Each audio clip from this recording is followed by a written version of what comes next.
Welcome to Menopause, Marriage and Motherhood, a podcast that's all about changing the way we view midlife and bringing the conversation about menopause out into the open. Each week we share stories, experiences and inspiration. We talk to experts on how to best navigate this time of life and find out how other people have not only survived but thrived through this time. I'm your host, Karen O'Connor. Hello and welcome. Today I'm here with a friend of mine, Danica Lani. Danica is a somatic coach working with people to empower them through their body. She's got a BA in dance and an advanced diploma in yoga teacher training. Her motto is, when you move your body, you move your mood. Welcome, Danica. Thank you so much, Karen. It's so great to be here with you. I know. And the other bit I missed out there was you live in Sydney with your partner and you've got a 5-year-old as well, which is pretty full on, isn't it? Super fun. So give me tell me first off, what is somatic training? Is it training? I missed that then. What is somatic movement dance training? Yeah, no, great question. So soma means body. So somatic just means the body. So I coach people by empowering them through the body, and the modalities that I use are yoga, dance, and tantra.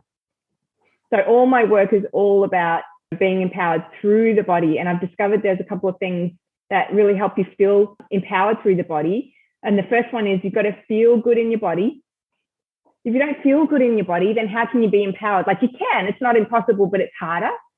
And I'm someone who's dealt with chronic pain for a long time. I have endometriosis. And so it's something that you can, but you've got to feel good in your body to really be empowered. So that's the first pillar that I've discovered. And the second pillar is you've got to be 100% at home in your own body. And being someone who is from the LGBTQIA plus community, the queer community, so that's something that I've had to learn over the years, is how to be 100% at home in my own skin so I can be myself fully and not ever feel like I'm hiding. And then the third pillar is being connected. So feeling connected with yourself, with other people, maybe even with something bigger than yourself. So when we feel connected, then life feels good. When we feel disconnected, that's when people want to hurt, harm, kill, maim other people. And then lastly, the third pillar is being a gift to the world. So finding the way that you're a unique contribution to the world and to other people, finding out what that is for yourself. So they're the things that I've discovered. That all the work that I do is inside of those 4 pillars. You did a TED talk, didn't you? What was that about? Talk to me about that. Yeah, I did a TEDx talk. It was a women's event in Melbourne. And I was asked to do a TEDx talk by one of my colleagues, and she had traveled overseas. She met this guy at an airport, and this is before TED was really, really big, right? There she's sitting in some airport, and this woman is like Emily, her name is. She's so effervescent and bubbly and friendly. She will just go up to anybody. And she noticed this guy in the airport had a sticker on his laptop that said TED. And so she went up, bounds up to him and says, "Oh my God, I love TED," and da da da da. Turns out he works for TED, and he said to her, "If you love this so much, I charge you with going back to your community and creating a TEDx event." So she came back all inspired and asked a bunch of women to be speakers. So I did a TEDx talk about being a gift to the world and what I'd discovered for myself about being a gift to the world. When I was younger and all the way up into my mid-20s, I didn't relate to myself like I was a gift to the world, but I didn't know it. And what had happened was when I was 8, Mum and I was sitting on the bed and we're having this like kind of rare conversation about what had happened when I was born. And what happened was that my dad, my biological father, Alan, he died just before I was born, like 41 days before I was born. He was 32. He had a heart attack and dropped dead. And there's my mum, and she's pregnant with me, and she has 3 other kids under the age of 6 in the late 70s. And I was born. And so Mum was telling me this conversation, the story about what had happened. And Mum had remarried when I was 1.5. So I actually grew up with a dad, who I absolutely love. They had another daughter who's my younger sister. So I've been blessed to have an amazing family. And but there we were, 8 years old, and mum told me that I was an accidental pregnancy. And of course, she meant we just hadn't planned to have another kid. And there you were, pop, it happened. But I was 8 years old, and I remember thinking, oh my God, I'm not supposed to exist. I'm a mistake. I shouldn't even be here. And then promptly forgot about that conversation, but carried that, and it shaped how I was in the world. And here's how it kind of showed up in my life, Karen. I would meet someone new and introduce myself. Maybe a week later, I'd bump into them again, and I'd reintroduce myself because I expected that they didn't remember me, because I shouldn't be here. I'm a mistake. So people need to be reminded just in case they'd forgotten me. So I'm just doing this over and over. And mostly people would be like, yeah, I know, we met last week. Like, I remember you. So it wasn't even a real thing that was going on. But in my way of relating to people, it was like communication was just that little bit harder, and I never knew why. It was like wading through water. And so when I discovered that that was the thing that was holding me back, the decision that I'd made when I was 8, that I'm a mistake and I shouldn't exist, was like, wow, do I want to stick with that decision that I made, or do I want to create something new? And I invented being a gift to my mum and also being a gift to the world. And it completely altered all of my actions and everything about contributing to my mum and being a contribution in the world. In fact, I went from living in the bush on 40 acres, beautiful area, had a beautiful life, but I was definitely hiding. And I came back out into the world. At the time, I was a musician, and I started sharing my music with the world, and inside of being a gift to the world. So that definitely wouldn't have happened if I had kept that experience of being a mistake and being an apology for existing. I don't know. I've met other people who can relate to that story, and they've got a similar story for themselves. I'm on a guilt trip here because my 2 youngest both know that they were accidental.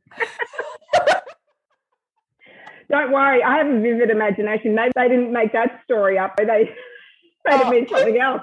Yeah, when my youngest was about 5, I don't know what she'd been doing, but I sent her to her room and I went in to have a conversation with her afterwards. And I said to her, Keely, the world doesn't revolve around you. And that was her defining moment, because she's like, well, who does it revolve around? And she said she remembers going into school trying to see who it was the world revolved around.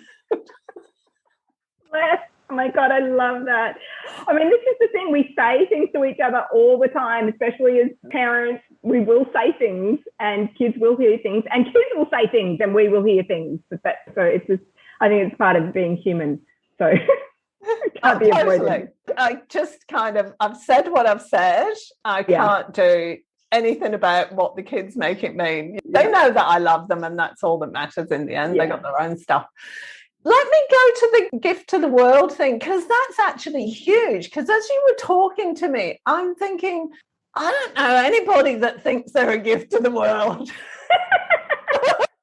Except you. Well, interestingly, I forget all the time. Don't worry, I forget. But that was what my TEDx talk was about what if we all walked around relating to ourselves like we were a gift to the world, not like an ego trip, like, hey, I'm God's gift to women or God's gift to the world. No, it's more like I'm a unique contribution because no one's had the life experience that I've had. I see the world in a particular way, and I have something to contribute that will be unique to any conversation that you want to make a difference in. So that was what my TEDx talk was really about, was what if we did walk around relating to ourselves like we were a gift and we had something to contribute in the world. That's really interesting. One of the things, I had severe depression a few years ago, and one of the things that I read that made a massive difference was that you are a unique expression of the universe. There is nobody else. The universe has created you so it can experience the world through you, because nobody else will ever have the same personality, experiences, thoughts, anything. And that's why you're here. It's the same kind of thing, isn't it? It is, yeah. And when you come from that place, you will see new actions to take, new things that you could say or contribute, and in different areas. So yeah, well worth trying it on and seeing if it fits. If it doesn't fit, chuck it out, no problem. Yeah, it's find what works for you and get on with it. Exactly. Doesn't work, throw it all out. Everything I said is null and void. No. Let's go back to the endometriosis. I didn't know about that. What's happened with that? Because, and the reason I'm asking is that I had a guest on my podcast called Gabrielle Jackson, and she wrote a book called Pain and Prejudice. It's great. She's a journo with The Guardian, and she did something on endometriosis because she's been struggling with it for years. And then started looking into how the medical profession is massively biased against the female body. So if you haven't read that book, go and buy it because it is fantastic. But what was your experience with endometriosis? Well, I think my story is probably similar to a lot of women who have had endometriosis or have it, which is that it typically takes in Australia 7 years for a woman to be diagnosed, actually to get the diagnosis and go, this is what's going on. And it's a condition of inflammation where the lining of the uterus, the endometrium cells, start to grow outside of the uterus. So they might grow internally in the abdomen, they might attach to the gut, so they can create gut problems, which they kind of have in my case. Various things. I mean, you can even get endometriosis in the brain, I've heard. So it can kind of, these cells can grow in your body. And the thing about it is that it behaves in the same kind of cycle as your period, which means that for me at the moment now, I think it's been about, I don't know how many years now. It's been obviously 7 years to get the actual diagnosis, where everybody kind of agreed, yeah, it's probably endometriosis. And that's everyone that I've worked with from gynecologists, my surgeon, GPs, naturopaths, traditional Chinese medicine doctors, all kind of pointing to the same thing. Yeah, so it's a condition which follows the pattern of your period. So for me, I have an inflammation. It can flare up during ovulation and also during my period, or just leading up to my period as well. So yeah, it's been a very long and expensive journey.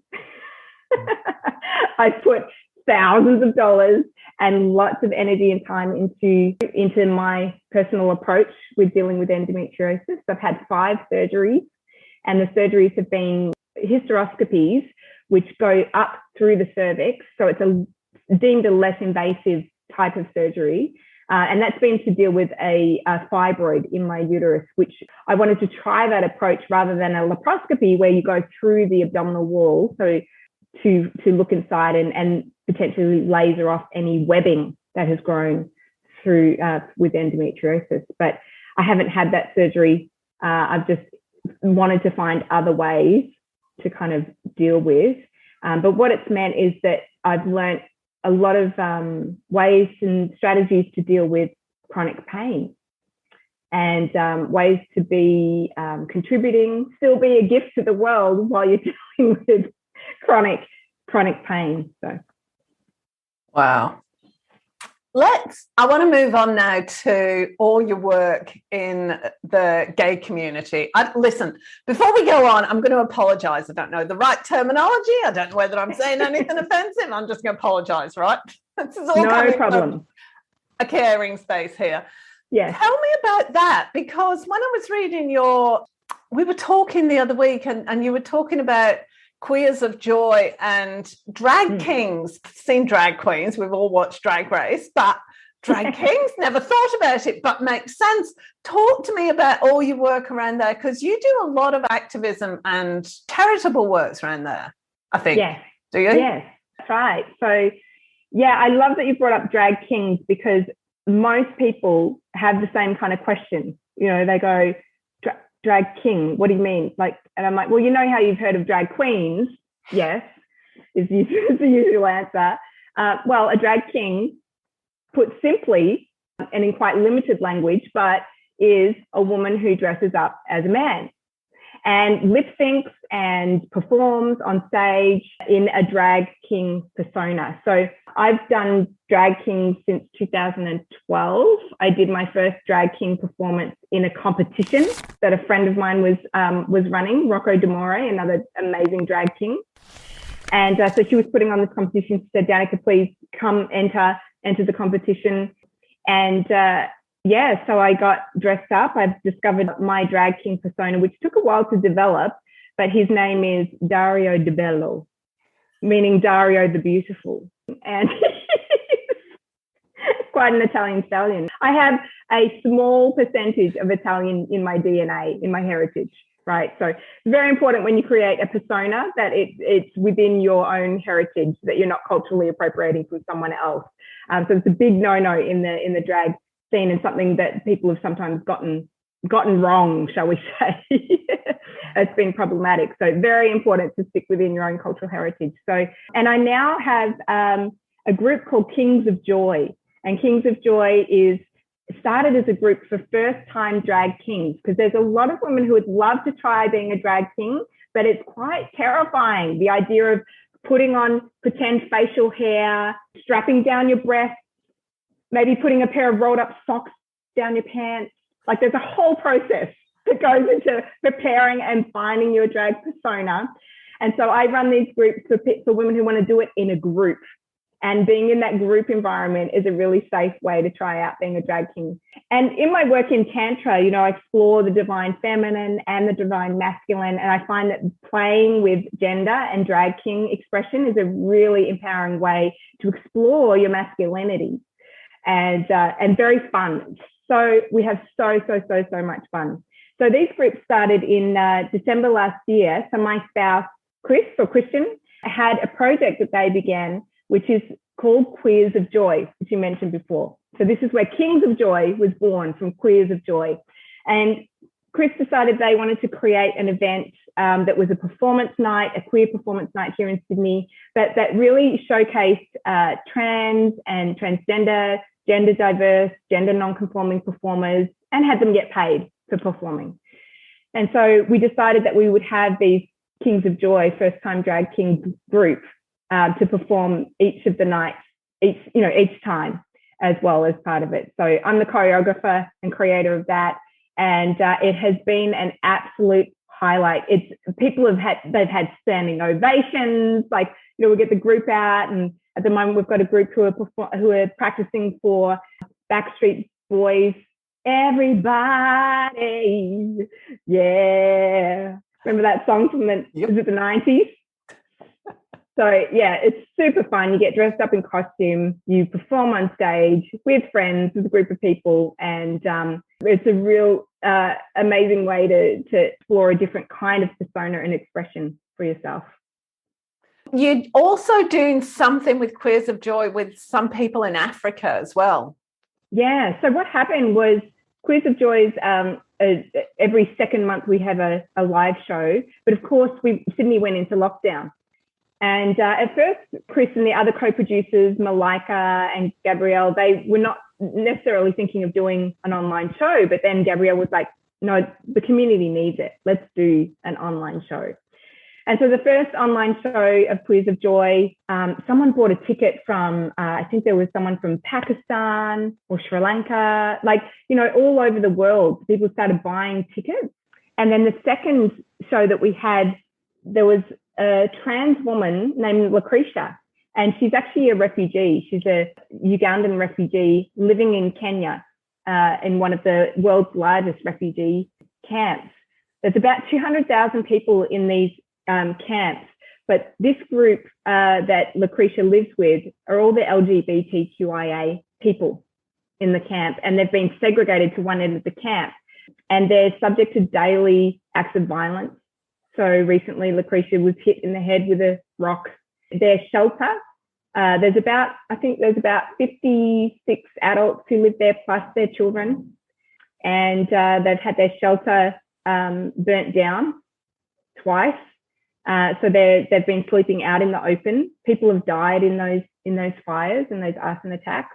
So it's been very tragic. And that's been from other conflict with other refugees in the camps was where in many countries in Africa, areas in Africa where homosexuality is illegal. And so Lucretia came on to Queers of Joy. She found us on Facebook and she was like, Queers of Joy? What is this joy? What is this Queers of Joy? I must know about this joy.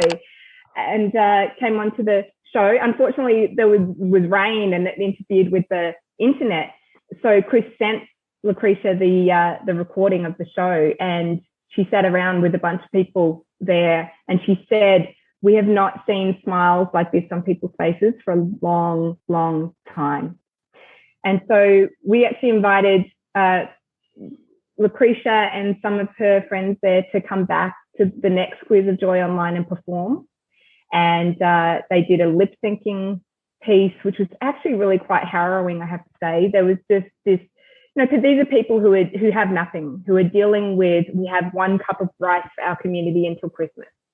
Like, it's like that, nothing to sleep on, sleeping out in the open, that kind of thing. So, yeah, and so we've put out a call out asking people to contribute financially. We've got a PayPal link where people can contribute. And since then, Lucretia and the community have bought a bunch of mattresses for people to sleep on. And it looks like we might have even raised enough money to help rebuild one of the shelters, which was operating as both a home for the lesbians, but also as for the children and as a school for the children. So we might even be able to help rebuild that school for the kids. The link, I need to say, will be up on the webpage, and I'll also put it on YouTube. It'll be below what we've been talking about now. So, yeah. Talk to me about your experiences as a gay person, because I can't imagine it, to be perfectly honest. What did you experience and how did it impact you? So for me personally, I was 17 years old in a small country town. I grew up outside of Wangaratta in northeast Victoria. And that's where I went to high school. I had a boyfriend by that stage, and he's a lovely guy. And I'd had so many guys asking, would I go out with them, or their friends asking, would I go out with them? And the answer to me was always no. I didn't know that I was a lesbian. I had no idea, absolutely no idea. I have an uncle who's gay, but I didn't ever think that I was, because when I grew up in the late 90s in high school, it was such a bad term, the word lesbian, that no girl ever called anyone else that. It was just like such a bad term. You just didn't even call each other that. And so I had to deal with a lot of internalized homophobia myself, and a lot of fear. Phobia is when you have a fear of the unknown about another human being. And so I had a lot of fear of myself that I had to deal with. So what happened was I fell in love with my first girlfriend, and she was a year below me. And so this time I was in year 12, she was in year 11, and I fell in love with her. And we started hanging out all the time at the libraries. We were putting notes in each other's lockers. Like, we've got this, she's still got all the letters that I gave her, and I've still got all the letters in a book that she gave me. And we had this amazing experience of falling in love with each other. And for me, it just felt natural. Being with her felt like the most natural thing in the world. And suddenly this whole side of my brain opened up, and I was interpreting all of my favorite Alanis Morissette songs and Janet Jackson songs from a lesbian perspective. Like, I was now singing to a woman, and it just made sense to me, totally made sense. But yeah, we were terrified.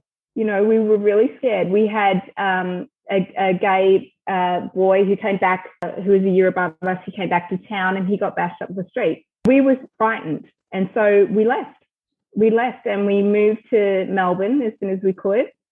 I auditioned and got into my dance degree at university, and Kelly came with me, and she finished year 12 in a high school in Melbourne in photography. So yeah, we took some extraordinary leaps. We called 1997 was the year of the Great Escape.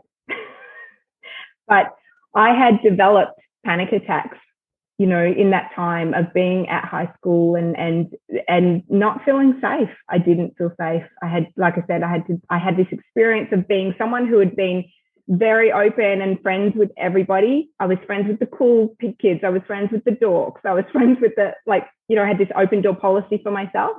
And then I had this experience of people whispering about me as we're walking through the corridor, and this kind of brick wall went up and between me and other people, and people pointing and laughing and that kind of thing. So I felt it and I took it really hard and had panic attacks from the age of 17 through to the age of about 22 or 23. And I finally met a psychologist who was actually a clinical hypnotherapist. She said to me, panic attacks, oh, they're easy. We can disappear them in one session. And I was like, yeah, right, lady. Yeah, you have not lived my life. You do not know, like in my head, I was like that, had this whole attitude. So I sat down on her couch and she got out the clock and started, this hanging kind of pocket watch and I nearly started laughing. I just thought, this is just like in the movies. This is ridiculous. It's not going to work. And then she tapped me on the forehead. She did fast entry technique for hypnotherapy, tapped me on the forehead, and I went head back, eyes closed. I was completely out, like conscious, but in this deep, deep state of relaxation. And we did this whole process. And yeah, I've only had one panic attack since, which was warranted given the circumstances. But for years and years and years, I've not had a panic attack since. So, tell me, what else do you do around the lesbian and gay community? I have another dance group with my background in dance and choreography. I have another dance group as well as the Kings of Joy, which is called Show Ponies. You have to kind of flick your hair when you say Show Ponies, Show Ponies. Show Ponies is for unleashing your inner diva. So this is where I explore the divine feminine through the diva persona. So if you look at someone like Beyonce, she created a persona called Sasha Fierce. And Sasha Fierce was who she stepped into to be on stage and to be that expressive and, dance in those ways and sing in those ways, perform in those ways. So we explore, creating our diva persona in Show Ponies. And that is super fun. So I have, again, a range of people of genders and sexes. And we do dance tributes to pop icons. So typically I use music from the 80s and 90s. And it's the same thing. So we do 12 weeks of rehearsals, and at the end we put on a showcase with the Kings of Joy and the Show Ponies, and we do it as a fundraiser for the Hunger Project, which is about ending hunger on the planet by empowering local people to come up with their own local solutions. Let's just go with, because one of the things I do want to explore is discrimination, because I can't put a nicer term on this, it really gets up my nose, discrimination of any kind, and particularly against women, but I don't understand how you can discriminate against somebody for a choice that impacts nobody, like not even a choice. If you're being gay or announcing that you're gay, I don't understand that. I cannot comprehend it. And I don't know what the bloody question is now, because I'm just stating my opinion. Where am I going with this? What are your thoughts on that? What's been the impact on you and the people around you of that discrimination? And what can you say to people who aren't sure? I don't know. I suppose because, like you were saying, you had to deal with your own discrimination about gay people when you realise that you're a lesbian. So does everybody else. And half the time people don't say anything because they really don't know what to say. I just open my mouth and stuff comes out. And then I apologise for everything I've just said in case I've offended anybody. I mean to, but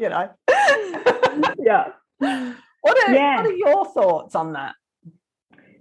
Well, like I said before, any kind of phobia is a fear of the unknown. And in my own experience, yes, discrimination absolutely exists. It doesn't work to just put your head in the sand and say, well, it doesn't exist now, everybody's accepting. Like, it's not the real reality. I mean, I had someone say to me, and sometimes it's subtle. Like, I had someone say to me recently, oh, where do you live? And I said, oh, I'm in the inner west in Marrickville. And they're like, oh, in the trendy suburb. And they were like, oh, we live out further west because we can't afford the trendy suburb. But the truth of the matter is I can't afford to live somewhere where I don't feel safe. So the inner west is a community where I feel like I can walk down the street and feel okay and not feel like there's any kind of immediate threat to being who I am and that I can express myself safely. So sometimes that means that, and often that means that, you know, people who are from the LGBTQIA community, we make choices like that where we spend more money on rent, for example, or have to spend more on housing to live somewhere that is seen as trendy. But I'm like, I don't live here because it's trendy. I live here because I feel safe to be myself. So there's considerations like that that people don't realize. And similarly with, I think, you know, the transgender community, for me, it wasn't until I knew someone personally who'd been a lover of mine who transitioned, and watching them go through their transition and starting to see that, oh, I get it now. Like, he is now someone who is in full alignment and integrity with himself. How he was before as a woman wasn't quite right for him. Now that he's made this transition, including physical transitions such as top surgery and taking testosterone, I can get it. I can see that he is in his full integrity as a person. It took care of something that was out of alignment for him. But until I had that personal experience of knowing someone personally, I don't think I fully got that. So I think sharing, the more that we can listen to diverse voices, because often the thing is that we say we want diversity, but the moment someone has a different point of view than us, we're like, no. But that's what diversity is. Diversity includes different opinions. And if we actually came from that, we all belong to the same human family, because we actually do, but it doesn't mean that we're all just going to get along like rote. It also means that there's going to be diversity, there's going to be different points of view, there's going to be different life experiences. And so do we look for, when is it useful to look for difference, and when is it useful to look for being the same? That we're all human and having a human experience here. And when is it useful and important to distinguish the things that do make us different and the ways that discrimination can play out in people's real lives and affect them in that way. I mean, there are still situations where a female teacher recently was fired for being gay. So these things do still happen. It's not that they're not happening. So, but, you know, if people aren't sharing, then we don't hear about it. No, we don't. I'm always a bit perplexed, because to me, what's important is who you are as a person. Couldn't give two hoots whether you're Black, Muslim, gay, red with yellow dots on, whatever. It's who are you as a person? That's the most important thing. So I've never been able to understand why anything else would be of any relevance. Yes. Yeah, and it's interesting, Karen, because I think a good place for us to look, because we're both white, so a good place for us to look is through the lens of racism. And the thing about racism is that it is just as insidious. So if we come from a place of like, I accept everybody, it's flawed, because we will never see the ways that we actually have an unconscious bias or some form of discriminating against people who don't look like us. Recently, we went to a barbecue at our daughter's primary school, and it was like one of those letting everyone get to know each other, like the parents get to know each other. And I observed this phenomenon, which really struck me. I was reading the book White Fragility, which deals with how come white people find it so difficult to talk about race and racism. And I highly recommend this book by Robin DiAngelo. But what I observed was that birds of a feather flock together. So same stick with same. And it was demonstrated in this barbecue. So all the white parents were sitting over in one area of the schoolyard. And then I looked over, and then there were all the people of color sitting together. And then there was a third group, which was really interesting, which was interracial marriages. So you had, you know, a white woman and an Asian husband, or like this.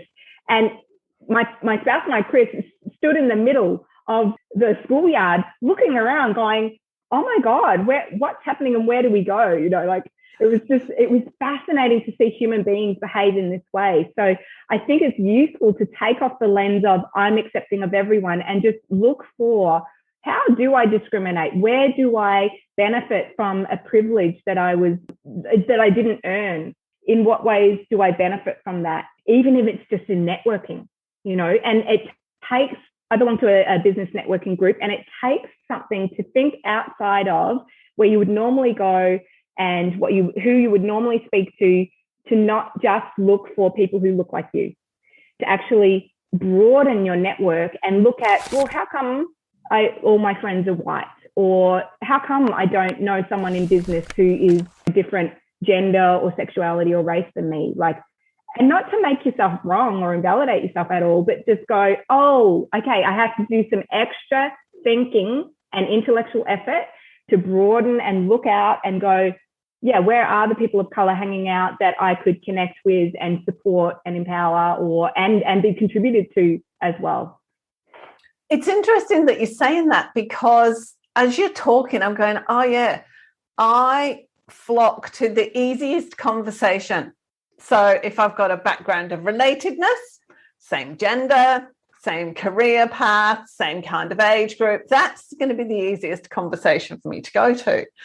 And I know when I've been in situations where I've met somebody that's not the same background, colour, race, anything to me, I've been really tongue-tied, and I have to really make an effort because I don't know what to say.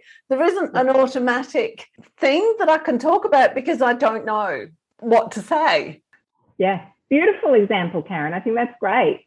And if we came from, we belong to the same human family, that does give us a different place to relate to people from, which is we're both human. We're going to have the same kind of similar human experiences in a lot of areas, as well as some points of difference. So it's a different jumping off place to start from in a conversation when you come from, hey, you're my human family.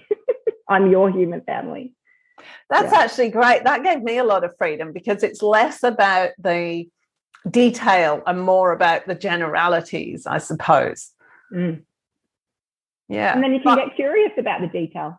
Yeah, I know. I mean, that's why I've got the podcast, one of the reasons. Yeah. But I have noticed that, and to be fair, my podcast is aimed at middle-aged women, so most of my guests are middle-aged women. Yeah. The odd bloke on, but there's a reason for that. But maybe I need to spread my net a bit wider and talk to other cultures as well. Yeah, absolutely. I think that would be really enriching. The more that we can have a diverse experience of life and it's very, very enriching. Yeah. Right. Let me talk to me, because we're going to have to wrap up. We could quite absolutely gas on for another hour or so, but let's talk to me again about Queers of Joy and the African charity and everything, and how people can contribute to that, because that's really important to me. That was just, when you told me about that, that was horrifying. That was the other thing I was going to ask you. Tell me why their dance was harrowing. Why was it so harrowing? Yeah, so they'd done a video and the song was, "We are the world, we are the children." And there was about four or five people and from the camp, and they were wrapped in, you know, like rainbow flags, or the trans flag, which is pink, blue and white. And normally when you see a drag, any kind of lip syncing performance, you think of RuPaul, or, you know, there's a lot of energy and a lot of life force and a lot of glamour and glitz and sparkles. And it wasn't that way at all. It was harrowing because these people hardly had any energy. Some people didn't even lip sync because all they could do was just rock. And there was a despair present, like the kind of despair that we don't see every day in our, you know, privileged way of living here in Australia. And it's the kind of despair that where you've seen your best friend burning alive and then die in the hospital from the arson attack. It's the kind of despair that you have when you're hungry, when you're really hungry and you're in a situation where there's not much you can do about it. You are, you know, dealing with threats and taunts and violence on a regular basis, being traumatized. So there was just this depth of human despair that was present, even though for them that song was something of hope. You know, it was a song of hope for them. They shared about that. But that was what was so harrowing, Karen, was like, I've never been witness to that kind of depth of despair before. So people, if you would like to contribute, and Danica and I would love you to contribute, please head over to the webpage or click on the link underneath this video and donate to the people, these guys. Guys. Yeah. People, humans. People. Our human beings. I just use guys. I always say it to my kids, male and female. Guys. Yeah. And then I went, wrong gender. Yeah, that's right. Common language.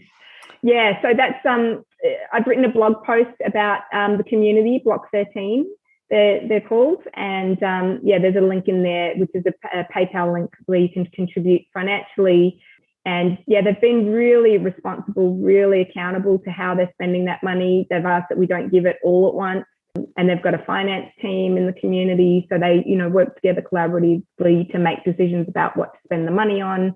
And obviously mattresses was a good choice, as well as a cooking pot and extra rice that will last a lot longer for eating.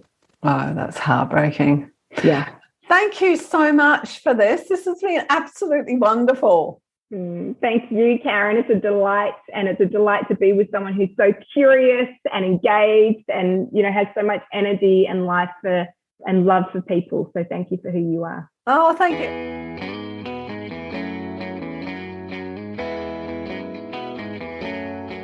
Thanks for joining us this week on Menopause, Marriage and Motherhood. Make sure you subscribe to the show on your favourite player, and while you're at it, we'd love you to leave us a rating on iTunes, or if you'd simply tell a friend about the show, that would be amazing too. Be sure to tune in next week for the next episode, and remember, if you're busy thinking about what you can't have, how on earth are you going to enjoy what you can have? See you next week.